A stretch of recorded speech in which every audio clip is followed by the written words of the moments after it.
Muchas gracias por sintonizar nuestro canal. Tenemos un mensaje que creemos edificará tu vida. Esperamos que lo disfrutes. Te quiero felicitar el día de hoy por estar en la iglesia, porque te va a tocar escuchar una enseñanza, un tipo de enseñanza que no la he dado con mucha frecuencia en la iglesia. Quiero aprovechar esta semana de Pascua para recordarte el plan perfecto de Dios. Y hoy vamos a aprender un poco de una de las ramas de la teología, que significa que es la escatología bíblica. Vamos a aprender un poco de profecía, de interpretación, y vamos a darnos cuenta del perfecto plan de Dios para la iglesia. ¿Por qué no chocas tu mano con alguien cerca de ti? Dile bienvenido a la iglesia. Por favor, tomen sus asientos, abróchense los cinturones. Si por alguna razón hay una descompresión, van a caer mascarillas y se van, y hay unas puertas de emergencia allá y acá. Bueno, bienvenidos a la semana de Pascua, la semana más importante de nuestra fe. Yo creo que en este tiempo la mayoría de las iglesias estamos recordando el sacrificio de Cristo Jesús en la cruz del Calvario. Como ya lo dijo mi amigo el pastor Israel Olvera de una forma espectacular, el próximo domingo vamos a desbordar en adoración y en alabanza y recordando el sacrificio de Jesús, recordando la muerte de Jesús. Vamos a tomar la cena del Señor, vamos a recordar la Pascua, la vamos a hacer una realidad de nuestras vidas, no te lo puedes perder. Y hoy yo creo que es bien conocido por todos aquí los eventos que sucedieron. Todos sabemos que Jesús fue juzgado, fue entregado, todos conocemos la historia de cómo Judas traicionó al maestro. Todos conocemos la historia de Jesús crucificado a un lado de unos ladrones. Uno de ellos encontró gracia, misericordia de Dios, otro fue condenado por su incredulidad. Creo que todos conocemos esa serie de eventos, pero como ya te lo mencioné hace un ratito, yo quiero el día de hoy ir un poco más allá en el tiempo y me encantaría que viajáramos 700 años antes de que Cristo viniera a este mundo y que pudiéramos comprobar juntos que lo que la Biblia dice se cumple, pero no solamente se cumple a un nivel de deseos o de emociones. Dios no solamente cumple su palabra como desde una perspectiva religiosa, sino Dios cumple su palabra aún de maneras matemáticas, científicas. Podemos confiar en la palabra de Dios aún desde una perspectiva científica. Yo no creo que la fe que profesamos sea una fe ciega. Lo único que necesitamos es investigar un poco más y nos daremos cuenta que lo que la Biblia dice, aún desde los ojos de la ciencia, puede ser perfectamente comprobable. Y la posibilidad, algún matemático alguna vez escribió que la posibilidad de que esa serie de eventos se cumplieran en una persona en el tiempo correcto, con toda la gente involucrada para hacer realidad esas profecías, era como de una y escribía, me parece que 100,000 ceros. De esa manera es la posibilidad de que por casualidad esas cosas se cumplieran. Tú y yo sabemos que no es casualidad, sino que Dios tiene un plan y Dios tiene todo bajo control. ¿Cuántos dicen amén? Y hoy vamos a aprender, vamos a entender algunas de estas cosas. Quiero que sepas de la importancia de la profecía bíblica. En una de esas me animo y me sigo en esta serie hablándoles un poquito de lo que va a acontecer en las siguientes semanas. En una de esas me animo, no sé, y hablamos un poquito de profecía futura. Tiene años que no me aventuro a compartir de esto, pero me encantaría compartirlo contigo. Hoy quiero simplemente, sería muchísimo tiempo entrar a toda el área de la escatología. Voy a ver algunas cosas y voy a comenzar mencionándote que la forma en la que interpretamos las profecías bíblicas, por la forma en la que interpretamos las profecías bíblicas, producimos varias posiciones o varias explicaciones.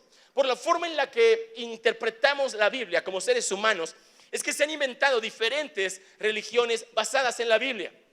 No es que la Biblia sea diferente, sino ha sido la forma en la que se han interpretado las profecías bíblicas y las escrituras que ha hecho que diferentes ramas de la fe se creen por todo el mundo. Ahora, por eso es tan importante que tú y yo tengamos una forma correcta para interpretar la Biblia. Y antes de entrar a las profecías, quisiera solamente tomar 4 principios teológicos para la interpretación correcta de las escrituras. Eso te va a servir en tu devocional diario. Esto te va a ayudar a entender cuando alguien no está enseñando conforme a la palabra de Dios. Puedes escuchar que alguien está predicando, pero tú puedes filtrarlo si es correcto o no por principios como estos. El primero de ellos es que la Biblia se interpreta a sí misma. Si te gusta escribir, si te gusta tomar notas, escribe esto. La forma de interpretar correctamente la Biblia no es con mi opinión o mi intención. No es como que yo me imagine que significa esto la Biblia. Yo me imagino que aquí quiere decir eso, no. Para interpretar correctamente la Biblia necesitamos entender que la Biblia se interpreta a sí misma. Cada vez que da una profecía, Dios nos da en la Biblia los elementos para entender correctamente el mensaje de esa profecía. Así que desde la perspectiva divina, no cabe que cada uno de nosotros interpretemos la Biblia como a nuestra manera, sino necesitamos asegurarnos que es la misma Biblia la que se interpreta a sí misma. Por ejemplo, si yo quiero saber lo que significa el aceite o el olivo en la Biblia, la misma Biblia me lo puede decir. Si yo quiero buscar en la Biblia lo que significan las ovejas desde un contexto bíblico, la misma Biblia me lo puede decir, porque la Biblia tiene tanta autoridad que se puede interpretar a sí misma. Número 2, necesitamos reconocer el contexto en el que la Biblia ha sido escrita. La Biblia, aunque nosotros ha llegado a nuestras manos como un solo libro, en realidad la Biblia es un conjunto de 66 libros, escritos en un periodo de tiempo de alrededor de 1500 años, por diferentes autores en diferentes épocas, de diferentes condiciones socioeconómicas, algunos de ellos con educación y algunas personas sin educación. Muchos de ellos no querían escribir algo sagrado, algunos otros eran personas de gobierno o personas de entendimiento político, sin embargo fueron inspirados por Dios de la misma manera para escribir un solo libro. Ahora, para empezar, esto me encanta porque esta es de las primeras evidencias de que lo que la Biblia dice es la verdad. ¿Sabes por qué? Porque junta a 50 personas de la sociedad para que se pongan de acuerdo de Dios. Y no los vas a poder encontrar. Porque normalmente en las fiestas sociales decimos, aquí no hablamos ni de fútbol, ni de política, ni de religión. Porque juntas a 50 personas para que opinen con respecto de Dios y nunca vas a poderlos poner de acuerdo. Ahora, si los juntas en diferentes países y si los juntas todavía en diferentes épocas, el caos se vuelve aún mayor. Pero la Biblia fue escrita por inspiración divina y para poder entender el mensaje uno necesita mirar el contexto de ese mensaje. Es así que para entender bien lo que un libro dice, un versículo de la Biblia dice, uno tiene que entender el resto del libro. Y para poder entender ese libro uno tiene que leer ese ambiente en el que se encuentra, ese testamento en el que se encuentra y el resto del concepto bíblico en el que se encuentra.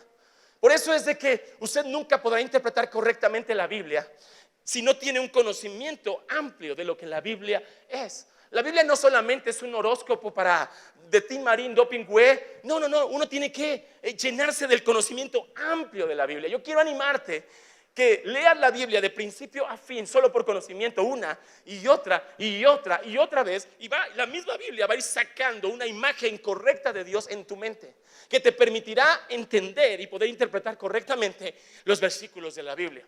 Número 3, una correcta interpretación profética respeta el contexto histórico, el momento en el que se escribió, el idioma en el que se escribió, para quién se escribió ese mensaje, en qué momento, en qué circunstancias se escribió ese mensaje de la Biblia. No me estoy saliendo del tema, solo estoy poniendo las reglas del juego con las cuales les voy a compartir. Pero por ejemplo, algunas iglesias cristianas tienen la tradición de ponerse velo cuando entran a la iglesia. Las mujeres para entrar a la iglesia tienen que cubrirse la cabeza. No sé si te ha tocado mirar algo así. Y son cristianos, aman a Dios, predican la Biblia, pero ellos tienen la tradición o la costumbre de que las mujeres no vienen a la iglesia si no tienen cubierta la cabeza. Eso está en un versículo de la Biblia. ¿Por qué nosotros no, las mujeres en esta iglesia, no se ponen velo? Se verían muy lindas algunas de ustedes con velo. Sería muy divertido sacarme un selfie con algunas de ustedes. Pero ¿por qué nosotros no seguimos esa enseñanza aunque esté en la Biblia? Porque esa enseñanza necesita ser comprendida en el contexto histórico en el que se escribió.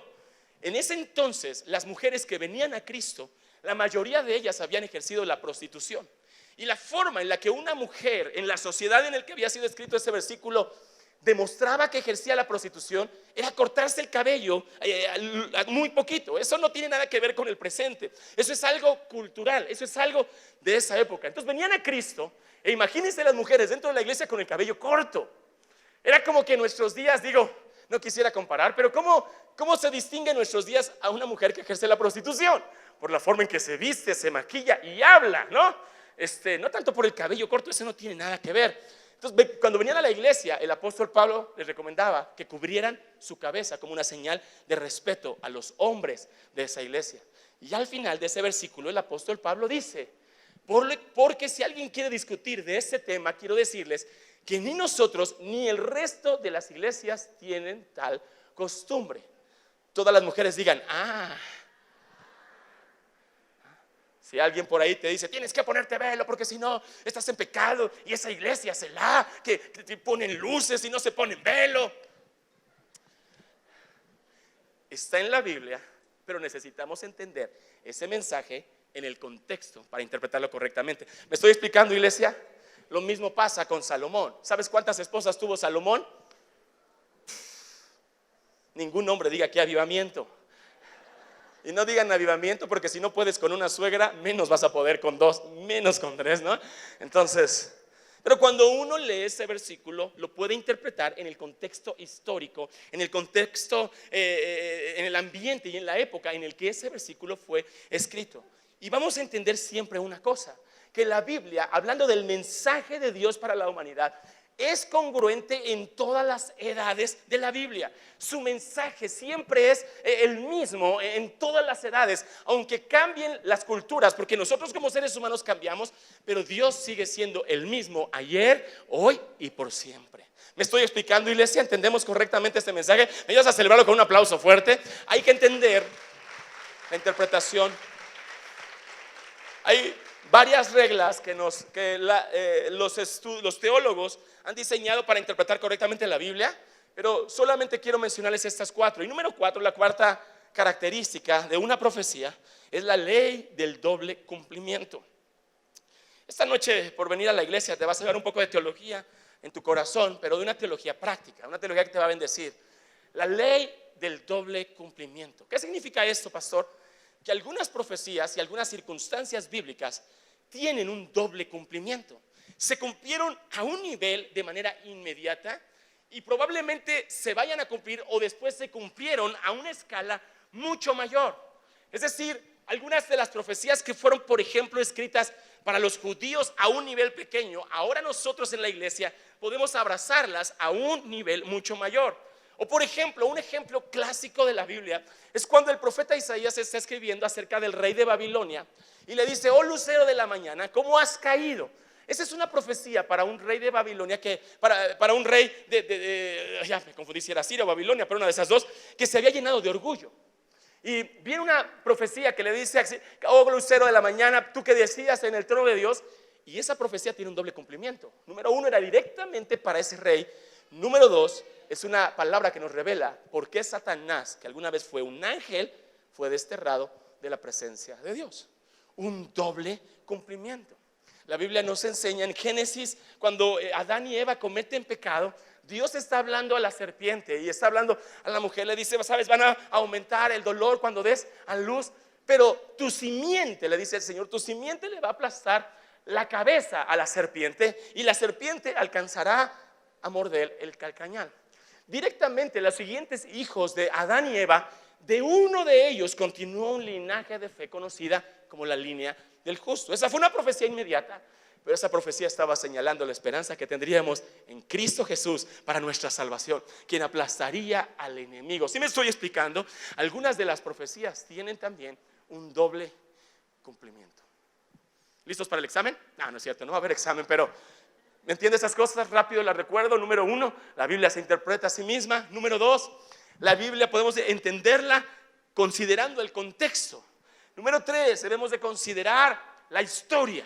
Y número 4, debemos de comprender que la Biblia tiene un doble cumplimiento. Vamos a aprender de Jesús en el libro de Daniel. Vamos a aprender de lo que pasó y vamos a entender lo que pasó en la Pascua al leer lo que alguien escribió entre 600 y 700 años antes de que sucediera. ¿Quieren aprenderlo conmigo? Por favor, abran conmigo su Biblia en el libro de Daniel, capítulo 9, versículos 24 al versículo 27. Preste atención. Si gustas de subrayar tu Biblia o subrayarlo en tu iPad, te quiero sugerir que vayas subrayando por partes toda esta declaración, pequeñas partes. Y comienza diciendo, 70 semanas están determinadas sobre tu pueblo y sobre tu santa ciudad, para terminar la prevaricación, para poner fin al pecado y expiar la iniquidad, para traer la justicia perdurable, sellar la visión y la profecía y ungir al Santo de los santos. Sabe pues y entiende que desde la salida de la orden para restaurar y edificar Jerusalén hasta el Mesías príncipe habrá 7 semanas y 62 semanas. 7 semanas y 62 semanas. Se volverán a edificar la plaza y el muro en tiempos angustiosos, y después de la semana 62 se quitará la vida al Mesías y nada ya le quedará.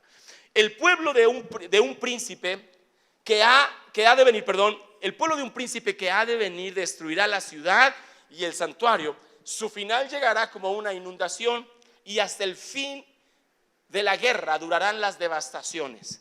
Por otra semana más confirmará el pacto con muchos, y a la mitad de la semana hará cesar el sacrificio y la ofrenda.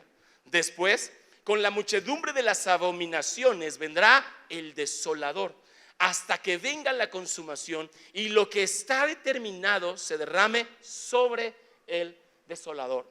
Al principio uno lee este tipo de historias y parece que son bastante complicadas de entender. ¿A qué se refiere? Nos habla de semanas, nos habla de un Mesías príncipe, nos habla de un desolador, nos habla de una ciudad santa, y de repente uno lo lee así todo como de carrerita, y le cuesta mucho trabajo entenderlo a la gente. Pero lo que vamos a aprender en esta noche le va a dar, número 1, sentido a tu fe. Tú vas a saber que lo que has experimentado en tu relación con Cristo es parte de un propósito eterno y de un propósito glorioso. Pero algo que también vas a entender al respecto es que el plan de Dios continúa. La obra de la cruz es parte de un diseño de Dios. El hecho de que tú y yo estemos aquí cantando es parte de un plan, pero ese plan continúa. Es decir, si se ha cumplido al pie de la letra lo que ha sucedido hasta hoy, créeme que también lo que está por venir se va a cumplir. Así que de alguna manera yo quiero que sepamos y entendamos precisamente por eso el porqué de la escatología bíblica. Ahora, aquí dice la Biblia, número 1, 70 semanas están determinadas sobre tu pueblo y sobre tu santa ciudad. El pueblo de Daniel era Jerusalén, era Israel, la ciudad santa era Jerusalén. Daniel se encontraba en el exilio. Acuérdate que Daniel sirvió a 2 imperios, el imperio de Nabucodonosor y luego el imperio de Ciro. Sirvió en 2 imperios, y una vez está, si tú lees los primeros versículos, Daniel está leyendo la Biblia, lo que el profeta Jeremías escribió antes. Y estando leyendo se da cuenta que el pueblo de Israel tenía que pasar 70 años de cautividad y estaban a punto de cumplirse esos 70 años. Así que Daniel empieza a orar y ayunar con todas sus fuerzas. Esto fue un evento tan especial que la Biblia nos deja ver el contexto espiritual. La respuesta de Dios salió, pero una batalla en el ambiente espiritual que duró 21 días mientras Daniel estuvo ayunando. Finalmente llega la palabra de Dios al corazón de Daniel y le hace entender lo que va a suceder con el pueblo de Israel y con la ciudad de Jerusalén. Ponga atención, Israel y Jerusalén. Algunos le dicen a Jerusalén que es el reloj de Dios. Uno puede mirar los tiempos y lo que está sucediendo en el ambiente espiritual mirando Jerusalén. Ahora, no es casualidad que hasta el día de hoy el templo donde se adoraba a Dios en Jerusalén esté destruido. No es casualidad que hoy en día los árabes tengan control de la ciudad de Jerusalén y no hayan permitido que se vuelva a levantar el templo que Salomón levantó, que más adelante Nehemías restauró, Esdras restauró, hasta que se cumple el tiempo de Dios. Dile a la persona que está junto a ti, aguas, porque ya hay planes políticos para empezar a reconstruir ese templo. Esa es una de las señales más evidentes de que el fin está muy cerca. ¿Por qué? Aquí dice la Biblia que nos dan 70 semanas y luego nos dice una lista de 6 cosas que van a suceder. Terminar con la prevaricación, va a ser el fin del pecado, va a expiar la iniquidad, va a traer justicia perdurable, va a sellar, es decir, va a cumplir la visión y la profecía y va a ungir al Santo de Santos. Estas 6 cosas no dice la Biblia que van a suceder al final de las semanas, sino estas cosas van a ir sucediendo durante estas semanas. Mientras esté sucediendo este periodo de tiempo, esto va a suceder. Y ahora mire con atención, nos da una señal importante, una señal histórica y política. Es como el banderazo de salida, porque mira, los planes de Dios son perfectos. Dios no se anda con su pueblo a ciegas como que, a ver, adivínenle, no, te equivocaste, no era por ahí. No. Cuando Dios quiere mostrarte su voluntad, lo hace claramente. ¿Cuántos dicen amén? A veces lo difícil es obedecer la voluntad de Dios. Y algunos se hacen chistosos, no, pues confírmamelo, porque pues no sé bien si debo de dejar de engañar a mi esposa o no. No, confírmamelo, no sé si debo casarme, pues lleva 7 años viviendo en unión libre y todavía confío. No, lo difícil no es escuchar la voz, lo difícil es obedecer la voz. Y Dios le da una señal específica. Versículo 25, sabe pues y entiende que desde la salida de la orden para restaurar y edificar Jerusalén hasta el Mesías príncipe habrá, y quiero que sume por favor ahí en su libreta, 7 semanas y 62 semanas. ¿Cuánto es 7 más 62? Está fácil, nos vamos a meter más complicados, pero empezamos fácil. 69 semanas desde la salida para la restaurar. ¿Cuándo se dio esta salida? ¿Cuándo sucedió esta señal que marcaría las 60 semanas? Ahorita te lo voy a decir. Solo quiero comenzar explicándote, hablándote de los principios anteriores, que la Biblia cuando se refiere a semanas no necesariamente se refiere a lo que tú y yo entendemos por semanas. La palabra semanas es un lapso de 7 tiempos, para nosotros conocido como 7 días, pero igual pueden ser 7 años. 7 tiempos. A ver, pastor, ¿por qué dice eso? Bueno, la Biblia lo dice. Te lo quiero enseñar rápido, por favor. Abre tu Biblia. Nosotros creemos, dice en Génesis 29, 27, bien rápido, se me está yendo el tiempo. Cumple la semana de esta. Mira, cumple la semana. Jacob está trabajando por su novia Raquel. De repente ha trabajado 7 años y le prometen dar a Raquel y en lugar le dan a Lea.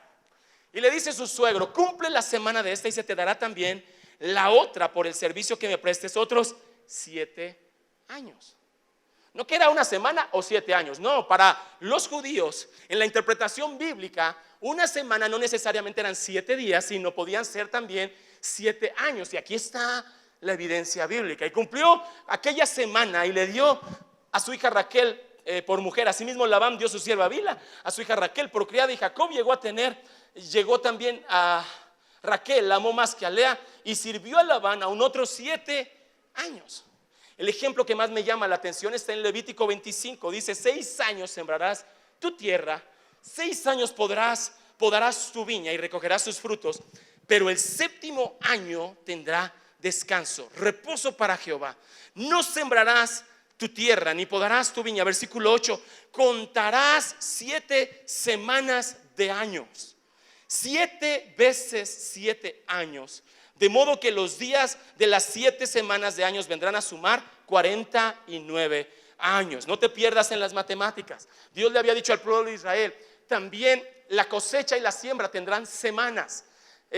Cada semana de días vas a trabajar 6 días y el 7º lo descansarás en adoración al Señor. Pero los años también tienen semanas. Vas a trabajar la tierra 6 años y el 7º año vas a descansar. No vas a cosechar nada y vas a dejar que la tierra se regenere a sí misma.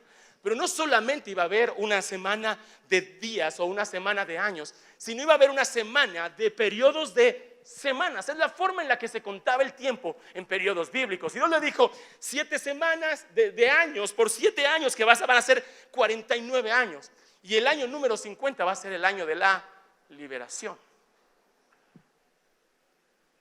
Ya no tengo aliento, pero espero que hayas entendido que semanas no solamente son de días, sino bíblicamente semanas también son de años.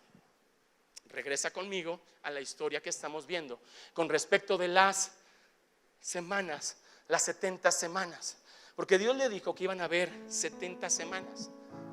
Sir Robert Anderson, quien fuera el investigador criminal reconocido en Inglaterra en el siglo XIX, él era un Sir, era reconocido por la corona, era un investigador criminal. Él hizo una investigación muy metódica y se dio cuenta de que lo que la profecía dice no se refería a semanas de días, sino eran semanas de años. Y cuando empezó a hacer las cuentas, se dio cuenta que las cuentas no cuadraban. No cuadraba la cantidad de semanas que nos dice el libro de Daniel con la venida de Jesús, hasta que él se dio cuenta otra vez que la misma Biblia se interpreta a sí misma. nosotros vivimos en un calendario gregoriano. Nuestro calendario gregoriano, ¿cuántos días tiene al año? Y en año bisiesto, los gregorianos tuvieron que acomodar el calendario basándose en lo que tarda el sol en darle una vuelta al sistema solar. Pero los judíos no contaban los años por el sol, sino por la luna. Para ellos su calendario tenía que ver por la cantidad de lunas nuevas, y entonces su año era de 360 días. Ese era su año. Los judíos, inclusive los babilonios y los persas, tú lo puedes investigar al margen de la Biblia, ellos tenían un año lunar de 360 días. Históricamente hablando, el 14 de marzo del año 445 antes de Cristo, si te gustan las matemáticas, escribe esto, fue la época de Nehemías. Cuando el rey Jerjes, acabo de predicar de esto, el rey Jerjes le dice a Nehemías: Nehemías, regresa a reconstruir Jerusalén.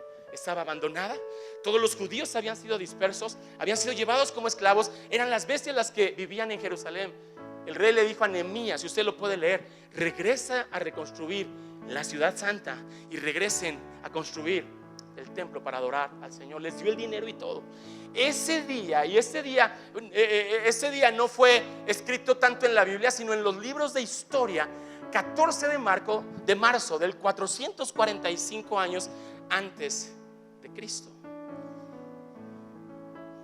Empezó a hacer las cuentas, empezó a sumar los días, a mirar los días de equinoccio, a mirar los años, los meses que son del calendario gregoriano, empezó a convertirlos en años.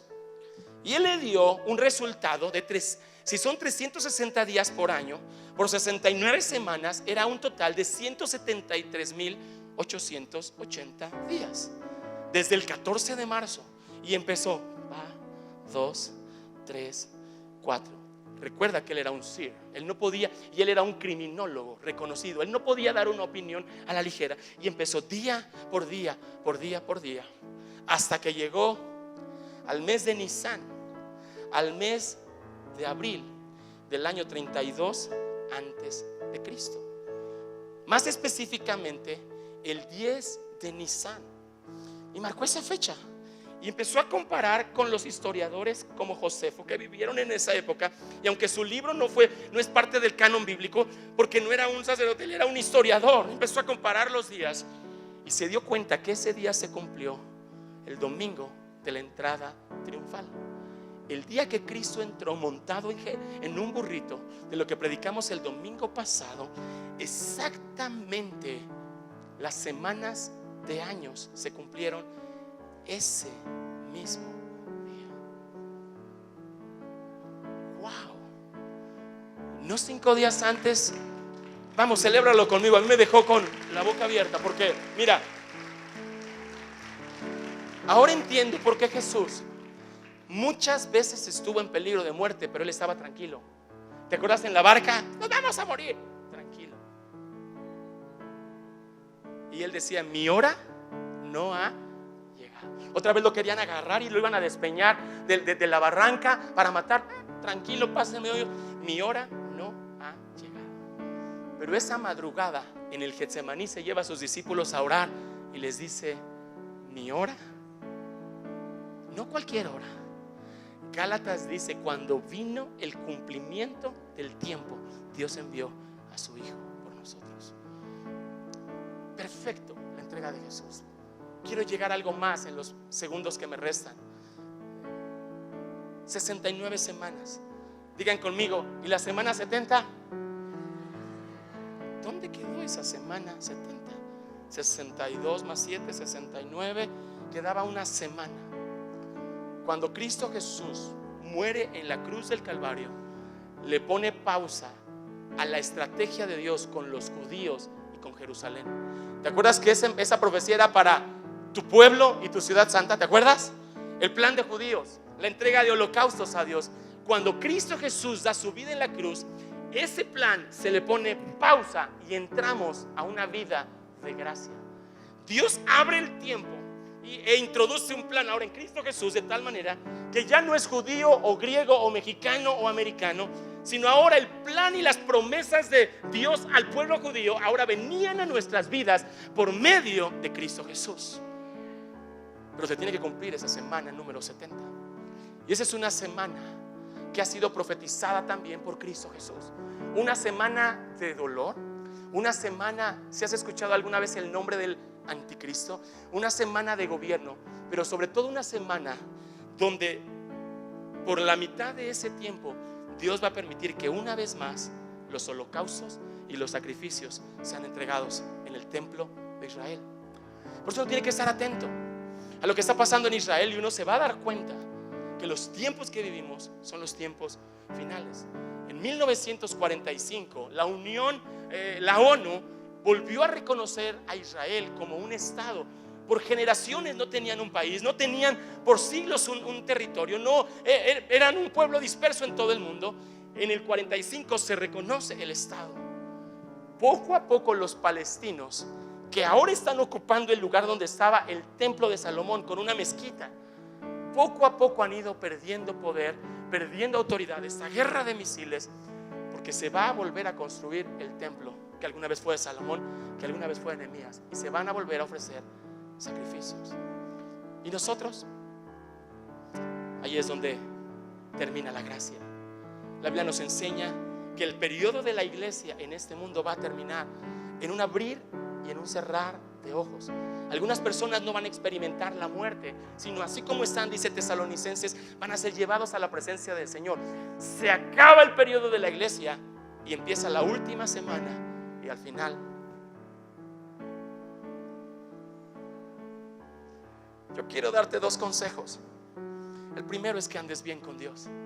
Si se cumplió al pie de la letra la venida de Jesús, el resto de la historia también se va a cumplir. Busquemos a Dios de todo corazón. Reconozcamos el tiempo de nuestra visitación y dediquemos nuestras vidas a adorar, a servir, a buscar de Dios.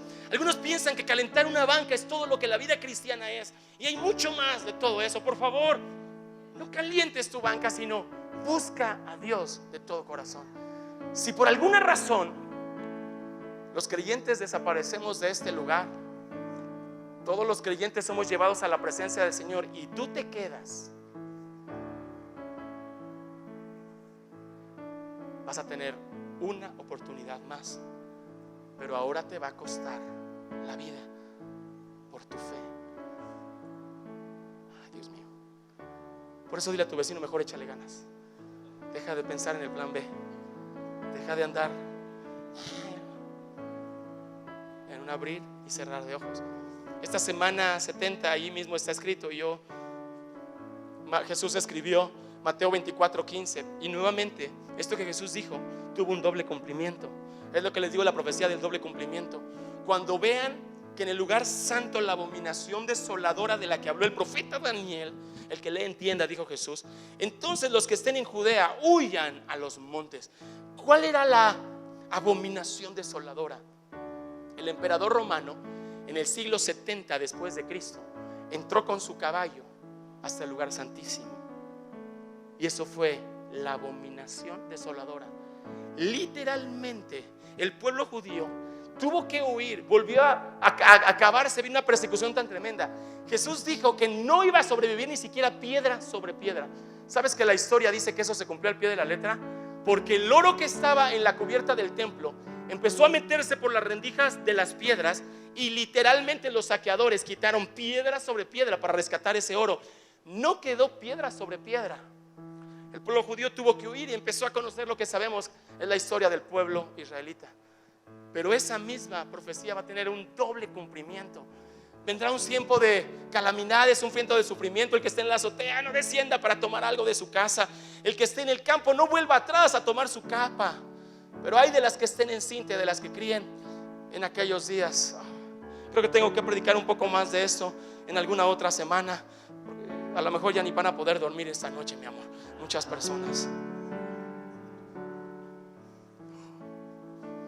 Yo estaba chiquito, y cuando escuché por primera vez estas cosas me empezó a dar miedo quedarme a la tribulación.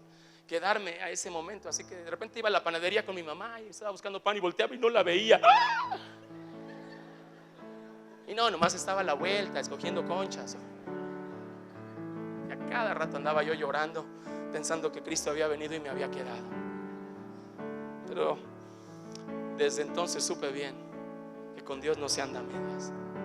Si vamos a servir a Dios, vamos a hacerlo de todo corazón. ¿Por qué no te pones de pie? ¿Alguien le quiere dar un aplauso a Dios? ¿Alguien que esté entendiendo el cumplimiento perfecto? Venga, dale ese aplauso a Dios bien fuerte. Exactamente. Desde la salida, la orden de reconstruir Jerusalén, gracias, hasta el domingo de Ramos, exactamente el número de días. Jesús sabía que era su día, su tiempo para entregar su vida. Dio su vida por nosotros. Y eso se cumplió al pie de la letra. ¿Cuántas otras bendiciones, cuántos otros milagros Dios también quiere cumplir en tu vida? ¿Cuántos otros sueños, cuántos propósitos Dios también quiere cumplir en tu vida? Pero también cuántos otros juicios se van a cumplir en un futuro. Por eso hoy es tu día de salvación. Por eso hoy es tu día de fe. Hoy es el día de entregarle tu corazón a Dios, de entregarle tu vida al Señor. ¿Por qué no cerramos nuestros ojos? Si no has estado muy bien con Dios, o si es la primera vez que vienes a la iglesia, o la segunda vez que escuchas un mensaje como este, vamos, esta noche yo quiero que todos le entreguemos nuestra vida al Señor.